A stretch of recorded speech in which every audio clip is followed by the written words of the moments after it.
자, 혼합물의 분리 두 번째 시간을 설명하겠습니다. 선생님이 요거 앞에서 혼합물의 분리하는 방법 네 가지를 먼저 얘기했어요. 첫 번째는 뭐냐면 우리가 끓여보는 거야. 그래서 A라고 하는 물질과 B라는 물질이 있을 때 내가 끓이면 끓는 점이 낮은 애가 먼저 끓어 나오잖아. 이거를 우리가 증류라고 부릅니다. 이거는 끓는 점을 이용했고요. 두 번째는 밀도에 의해서 분리하는 방법이에요. 내가 여러 가지 액체가 섞여 있는 걸 탁 어떤 통에다 넣으면 밀도가 큰 애는 가라앉고 밀도가 작은 애는 위로 뜹니다. 이렇게 해서 분리하는 건데 이거는 서로 섞이지 않아야 되고 밀도 차이가 있어야지 분리가 되겠죠. 그리고 나서 세 번째를 배우는 거야. 세 번째는 용해도 차이에 의한 거 가지고 우리가 혼합물을 분리할 건데 이 방법을 우리가 뭐라고 부르냐면 재결정이라고 불러요. 또는 분별 결정이라고도 부르고 이거는 용해도를 가지고서 이야기를 할 거예요. 그런데 여기 보면 제가 다시란 뜻이야. 결정은 너네 결정 뭔지 알잖아. 고체로 이렇게 교체가 생기는 걸 우리가 결정이 생겼다라고 말하잖아. 그래서 다시 고체로 만드는 방법이에요. 마지막 네 번째는 크로마토그래피라고 하는 방법입니다. 자, 마지막 방법은 무척 쉽고요. 세 번째 방법이 조금 어려우니까 잘 듣도록 하세요. 선생님이 얘네들을 지금 다 지우고 재결정에 대해서만 이야기를 할게요. 먼저 보세요. A라고 하는 고체가 있었어요. 그리고 B라는 고체도 있었지요. 얘네 둘이 어떤 액체에 녹아 있는 거예요. 그런데 특징이 뭐냐면 A는 높은 온도에서 되게 잘 녹아요. 그리고 낮은 온도에서는 되게 안 녹아요. 고체니까 그럴 수 있잖아. 온도에 따른 용해도 차이가 되게 큰 애야. 그런데 B라고 하는 고체는 높은 온도에서도 그냥 그렇게 녹아. 온도가 낮잖아, 얘들아? 그럼 얘도 그냥 그렇게 녹아. 우리가 일반적으로 고체라고 하는 애는 높은 온도에선 잘 녹고 낮은 온도에선 잘 안 녹잖아. 근데 그 차이가 되게 심한 A 같은 애가 있고 높은 온도에서도 일반적으로 잘 녹고 낮은 온도에서도 안 녹지만 그 차이가 별로 미비한 애들이 있어. 그게 B인 거야. 얘네들이 지금 섞였어. 얘를 높은 온도에서 녹이자. 그럼 둘 다 녹겠지. 둘 다 높은 온도에선 일단 잘 녹으니까. 그리고 온도를 확 낮출 거야.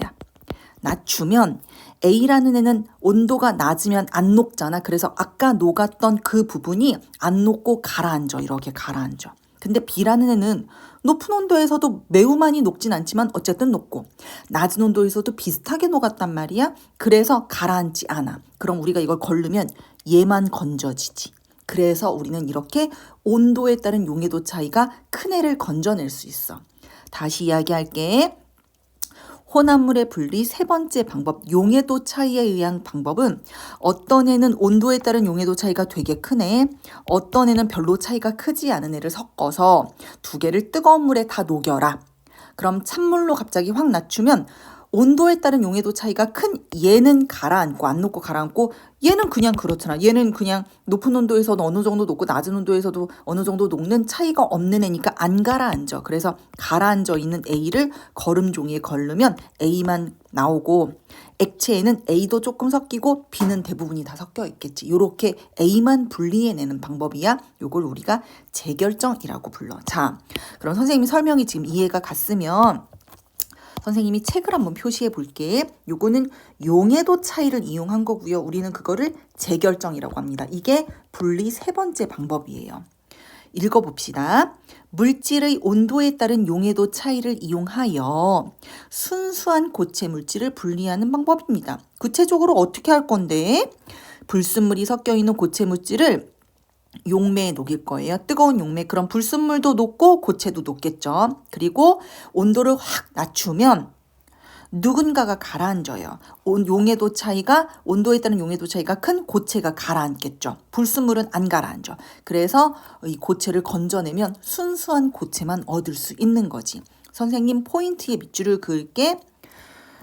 온도에 따른 용해도 차이를 이용해서 고체를 분리하겠습니다. 어떻게 하냐면 불순물하고 고체가 지금 섞여 있어요. 이거를 용매에 녹이세요. 그런데 어떤 용매냐면 뜨거운 용매입니다. 그럼 둘 다 녹겠죠. 그리고 나서 온도를 낮추세요. 그럼 가라앉습니다. 둘 중에 용해도 차이가 큰 애가 가라앉아요. 가라앉아. 우린 이거를 석출되었다라고 표현을 합니다. 그래프를 보시면 염화나트륨과 붕산이 있잖아. 둘 중에 용해도 차이가 큰 애가 누구야? 얘야. 그래서 둘 다 100도에다 녹이는 거야. 둘 다. 그럼 둘 다 되게 잘 녹았어. 그지? 그리고 온도를 갑자기 확 20도로 낮추면 붕산은 이만큼이 안 녹아 지금 얘들아. 그래서 이만큼은 가라앉고 5g만 녹는 거야. 하지만 염화나트륨은 별로 차이가 없지. 아까 100도에서 40g 녹았는데 내가 20도로 놓쳐서 35.9g밖에 차이가 별로 없어. 그래서 염화나트륨은 석출이 안 가라앉고 붕산이 가라앉아. 이걸 계산해 볼 거야. 다시 문제로 돌아가 볼게.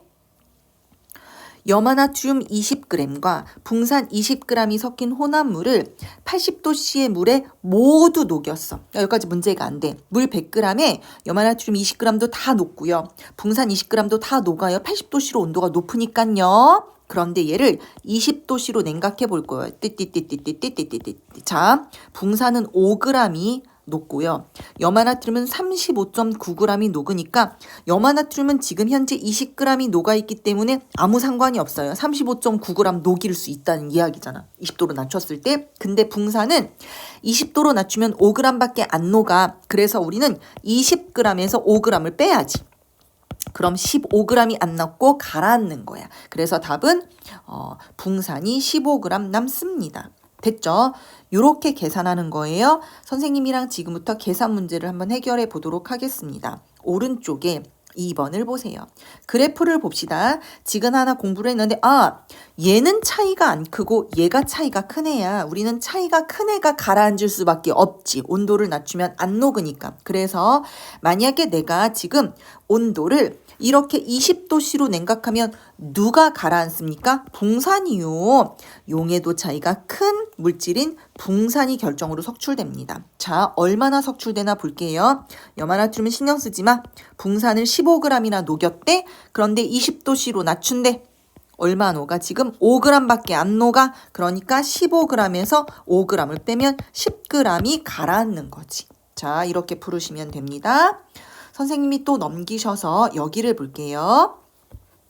오른쪽 그림은 염화나트륨과 붕산의 용해도 곡선을 나타낸 것입니다. 둘 중에 누가 차이가 큽니까? 얘요. 그럼 얘가 가라앉겠네. 그지? 2번 염화나트륨과 붕산이 각각 16g씩 섞인 혼합물을 80도씨에서 모두 녹였대요. 그러니까 신경 쓰지만 모두 녹인 거. 그런데 내가 20도씨로 냉각한대. 자, 20도씨로 냉각하면 붕산만 신경 쓰자. 붕산은 5g밖에 안 녹기 때문에 우리는 16-5 하시면 됩니다. 그럼 11g이 나오는 거예요. 누가? 붕산이. 붕산이 11g 가라앉습니다. 자, 넘기셔서 또 계산하는 문제 또 해보도록 할게. 자, 여기 지금 계산하는 문제가 조금 복잡해. 선생님이랑 천천히 한번 해보도록 하자. 먼저 유형 1번을 볼게. 염화나트륨 30g과 질산나트륨 100g이 섞여 있는 혼합물을 모두 녹였대. 그럼 누가 석출되는지 볼게. 자, 그래프를 봐봐. 누가 차이가 커? 붕산이지. 그래서 붕산이 석출될 거야. 우리는 일단 답을 하나 찾았어. 붕산이 석출됩니다. 그럼 이거는 그걸로 푸는 게 아니구나. 요 위에, 미안해 얘들아. 요 위에 표로 푸는 거네. 자, 그럼 얘들아 염화나트륨과 질산나트륨 중에 누가 차이가 큰지 볼게. 표를 보면 염화나트륨은 띠용띠용띠용띠용, 질산나트륨은 띠용띠용띠용띠용. 누가 차이가 커? 온도가 높을 때와 낮을 때의 차이가 질산나트륨이 커. 그러니까 질산나트륨이 석출될 거야. 그래서 우리는 질산나트륨이 석출됩니다. 이걸 알아. 몇 그램 석출되나 볼게. 지금 현재 질산나트륨은 100g을 내가 녹여놨어. 그런데 이따가 0도씨로 낮출 거야. 0도씨일 때 질산나트륨은 73g밖에 안 녹아. 그럼 얼마가 석출되냐면 100에서 73을 뺀 27g이 가라앉겠죠. 안 녹고 가라앉겠죠. 자, 이번에는 유형 2번을 풀어보도록 하겠습니다. 조금 어려워요. 잘 보세요. 염화나트륨 17g과 질산나트륨 45g이 섞여 있는 혼합물을 이번에는 물 50g에 녹였어. 물 100g이 아니야. 주의해야 돼. 우리는 물 100g 가지고 문제를 풀고 있는데 50g이 나온 거야. 모두 녹였대. 신경 쓰지 말자. 그런데 20도로 냉각할 때 석출되는 양은 당연히 질산나트륨이야. 좀 더 크네. 자, 그런데 질산나트륨을 20도로 냉각해 보면은 87.3g이 녹아, 얘들아. 너네들 지금 45g 녹였지? 근데 이거는 물 100g 기준으로 표가 나와. 그럼 나는 이걸 물 50g으로 바꿔야 되잖아. 그러니까 물 50g일 땐 87.3g이 녹지 않고 절반으로 나누면 되니까 43.65g이 녹아. 그럼 다시 볼게요. 나는 지금 45g을 녹였습니다. 그런데 43.65g만 녹는데요. 20도에서 얼마 석출됩니까? 45-43.65 하시면 됩니다. 그러니까 답은 1.35g이 나오겠지요. 이렇게 해결하시면 됩니다. 됐죠? 자, 선생님이 여기에서 힌트만 드릴 테니까 힌트를 잘 듣고 각자 풀어봅니다. 표는 질산칼륨과 황산구리 용해도를 나타낸 것이다. 질산칼륨 85g과 황산구리 18g이 섞여 있는 혼합물을 모두 녹였대. 신경 쓰지 마. 20도씨로 냉각할 때 석출되는 애를 찾아라 했는데 표를 보면 우리가 80도와 20도의 용해도 차이가 큰 애가 답이야. 그럼 누구냐면 질산칼륨이잖아. 그래서 일단 질산칼륨이 석출됩니다. 여기까지 좋아. 근데 몇 그램 석출되네. 자, 보자. 나는 지금 질산칼륨을 85g 녹여놨어. 그런데 20도로 냉각하면 질산칼륨은 31.9g만 녹아. 그러니까 나는 85g 마이너스 31.9g을 빼면 이것이 답이 되겠죠. 이게 석출됩니다. 안 녹고 가라앉는다는 이야기예요. 자, 이제 유제 2번으로 넘어갑시다. 유제 2번은 염화나트륨과 붕산의 용해도입니다. 지금 보니까 선생님이 용해도 차이가 큰 애가 석출될 수밖에 없잖아. 딱 보니까 누가 용해도 차이가 그냥 붕산이 커, 얘들아. 붕산은 80도씨일 때 23.9g이나 녹는데 20도일 땐 5g밖에 안 녹아. 그러면 염화나트륨 10g과 붕산 5g이 섞여 있는 혼합물을 60도의 물 50g 포인트야. 50g에 모두 녹인 후 여기까진 신경 쓰지 마. 20도로 냉각할게. 그럼 석출되는 애가 당연히 붕산이 석출되지. 근데 붕산은 20도씨일 때 5g밖에 안 녹아. 근데 이건 물 100g 기준이잖아. 나는 지금 물 50g으로 푸르니까 5g이 아니고 2.5g이 녹을 거야. 됐죠? 그럼 나는 현재 5g 녹여놨거든요. 좀 이따가 20도로 낮아지면 2.5g밖에 안 녹아요. 그래서 5-2.5 하면 답이 나오겠지요. 이렇게 계산을 하는 거예요. 됐죠? 자, 그러면 지금 용해도 차이에 의한 분리를 배웠어요. 그럼 이거를 어디다 이용하느냐? 자, 봐봐. 아까 선생님이랑 앞에서 문제를 풀을 때 질산칼륨이라고 하는 애가 용해도 차이가 되게 컸어. 그래서 우리가 순수하게 질산칼륨이 어떤 애랑 섞여 있을 때 순수하게 질산칼륨을 분리하는 데 씁니다. 두 번째, 염화나트륨과 붕산의 혼합물을 분리하는데 둘 중에 누가 차이가 컸지? 붕산이지. 이 정도는 기억해야지. 좀 전에 풀었잖아. 그래프에서. 그리고 여기도 있잖아, 지금. 그래서 순수하게 붕산을 건져낼 때 이 방법을 쓸게요. 천일염에서 정제소금 얻기 그랬는데 원래 천일염에는 흙, 티끌 이렇게 먼지 같은 것이 많이 들어있어. 그럴 거 아니야. 바다에서 채취했으니까. 그래서 여기에서 불순물을 제거하기 위해서 아주 뜨거운 물에 녹이는 거야. 많이 천일염을. 그리고 찬물로 식히면 천일염이 가라앉아. 그거를 걸르는 거지. 그러면 순수하게 천일염만 남겠지. 그래서 그런 순수한 소금을 우리가 정제소금이라고 불러. 천일염에서 정제소금 얻기 또는 약품을 정제하는 데 쓰여요. 그러니까 내가 A라는 약을 얻고 싶은데 A라는 약에 이렇게 많은 지저분한 불순물이 붙어 있는 거야. 그럼 이거를 뜨거운 물에 녹여. 그럼 다 녹잖아. 그리고 차가운 물로 식히면 A라는 애만 가라앉아. 안 녹고서. 그럼 A를 건져내면 순수한 약이 만들어지는 거야. 이렇게 정리가 됩니다. 다시 정리하면 재결정이 뭔지 뜻을 공부하세요. 어떤 방법으로 하는지 문제를 여러 번 풀으세요. 계산하는 문제 선생님 풀었던 걸 다 각자 풀어보세요. 그리고 혼합물의 분리의 예를 외우도록 하세요. 선생님은 이걸 달달달 외우는 걸 원치 않고 7번, 8번, 최소한 10번을 한번 읽으면서 생각해보면 당연히 저절로 외워져요. 이렇게 공부했으면 좋겠습니다. 자, 이제 마지막 방법, 4번째 방법이에요. 그것은 크로마토그래피예요.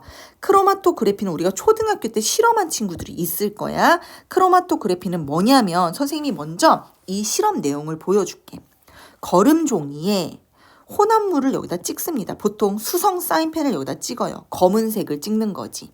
그러면 그리고 물에다 담그세요. 그러면 물이 흡수를 하겠죠. 거름종이가 흡수하면서 여기 있던 수성사인펜의 잉크가 번져서 이렇게 퍼져나갑니다. 근데 이 수성사인펜이 검은색인데 검은색이라는 건 없어. 여러 가지 색을 섞여 놓은 거야. 그래서 이 검은색을 분리하니까 빨강색과 지금 초록색으로 지금 나누어지고 있거든. 그래서 성분 물질은 지금 두 가지로 나누어졌다는 이야기가 돼. 그런데 얘들아, 이거가 지금 어떻게 되는 거냐면 이렇게 생각해야 돼.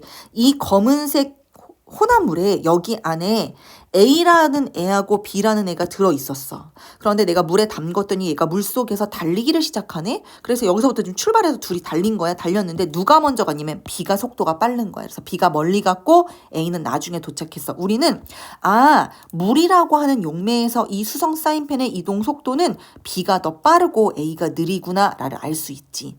그리고 성분 물질은 최소 두 가지가 섞여 있구나를 알 수 있어. 그럼 우리는 이 크로마토그래피라는 방법은 뭐에 의한 거냐면 물에 들어가서 누가 속도가 빠르냐 느리냐를 이용했네요. 그래서 자 보세요. 밑줄을 그을게요.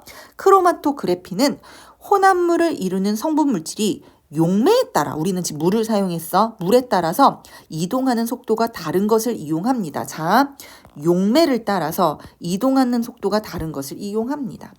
용매의 종류에 따라서 분리되는 성분물질의 수나 이동 거리가 달라지고요. 용매를 따라 이동하는 속도가 가장 빠른 애가 가장 멀리 이동을 하지요. 너무 쉽죠, 이거는? 그래서 이런 방법을 씁니다. 자, 그러면 여기서 지금 여기 밑에 어떤 실험을 한 그래프가 나와 있어. 그래프가 나와 있는데 A, B, C, D, E가 있어. 지금 A라는 애와 B라는 애와 C 얘네들 다 걸음종에 이렇게 점을 다 찍은 거야. 점을 다 찍었는데 똑같은 위치에 점을 찍었거든. 똑같은 시간 동안에 A는 여기까지 이동을 한 거야. 그런데 A는 혼합물이 아닌 것 같지? 점이 하나잖아. 그래서 이거는 순물질이야. 순물질을 또 골라볼게. C도 순물질이야. 그 다음에 E도 순물질이야. 근데 얘네 셋 중에 속도가 제일 빠른 애가 누구냐면 제일 멀리 간 C가 제일 빠르니까 C가 제일 빠르겠지? 그리고 이번에는 B하고 D를 봐봐. B는 최소한 이렇게 두 개가 섞였어. 그리고 D도 이렇게 두 개가 섞였잖아. B는 우리가 A하고 C가 섞였다고 이야기할 수 있고 D는 E하고 C가 섞였다고 이야기할 수 있지. 여기서 제일 빠른 애가 아까 이야기했지만 C가 제일 빠릅니다. A, C, E는 한 가지 성분만 나타난다. 그래서 순물질이에요. 됐죠? B하고 D는 여러 가지 성분으로 분리되니까 혼합물입니다.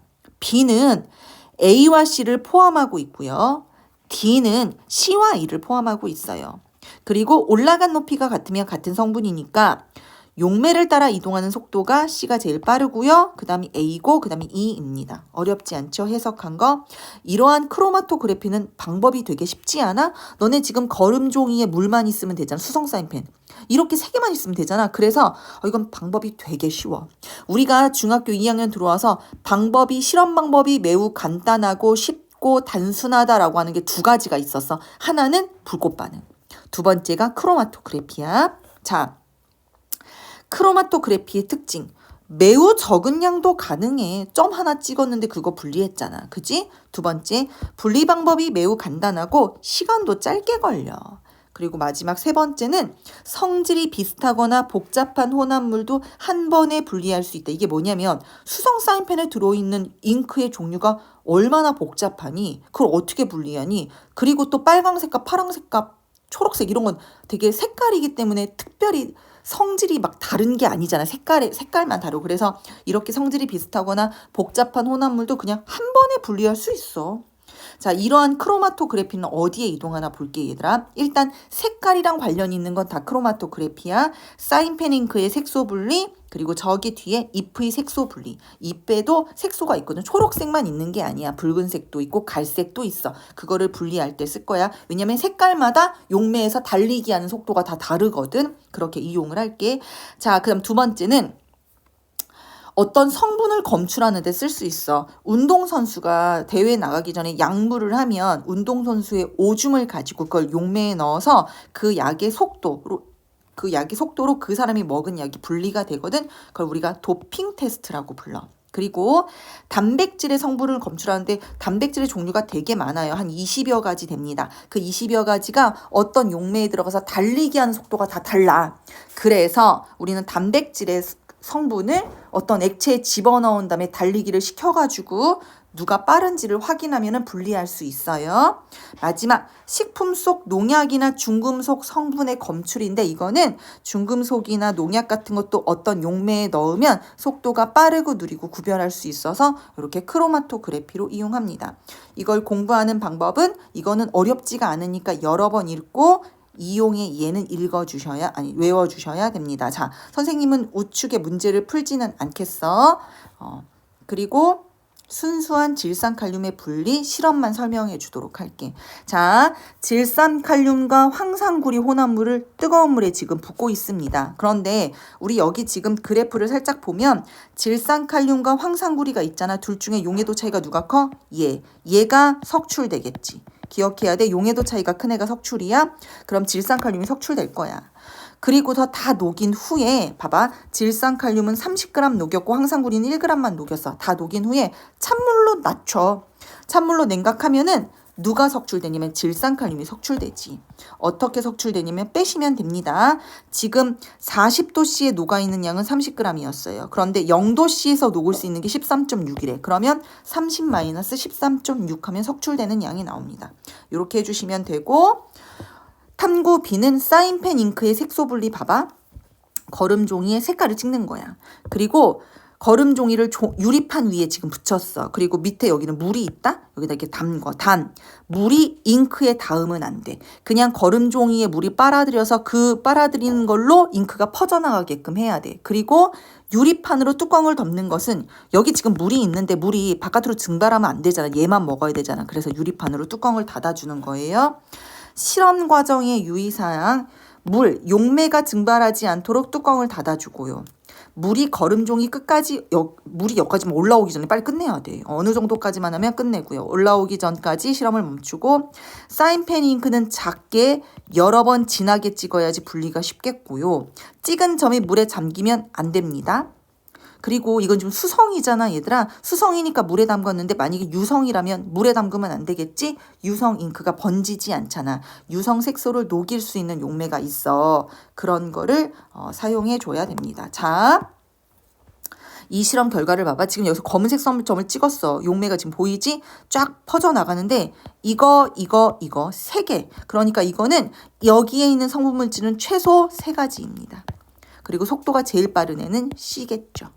이렇게 하시면 돼요. 그래서 여기까지 지금 정리가 끝났습니다.